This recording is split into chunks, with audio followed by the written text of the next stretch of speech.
Live from the world's capital markets, here are the latest financial headlines brought to you by News Factory. Hello and welcome to Monday's Daily Financial Review. Here's what's making the headlines in the markets today. The dollar-yen pair traded sideways in the last session. The ROC is giving a positive signal.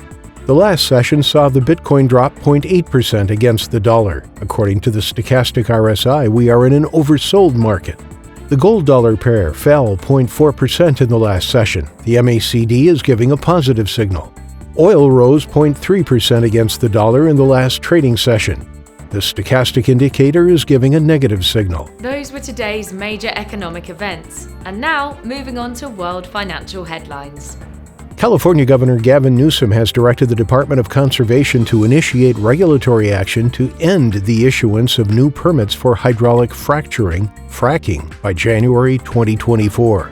Britain will send more than 600 medical devices, including oxygen concentrators and ventilators, to India to help the country as it struggles to cope with a surge in coronavirus cases. The U.S. dollar has weakened for the third consecutive week, dropping 0.86% against its major peers. Coming up, the choices from our chief analysts for today. The U.S. non-defense capital goods orders will be released at 12:30 GMT. The U.S. durable goods orders at 12:30 GMT. Germany's IFO business climate at 800 GMT. Germany's IFO current assessment will be released at 800 GMT.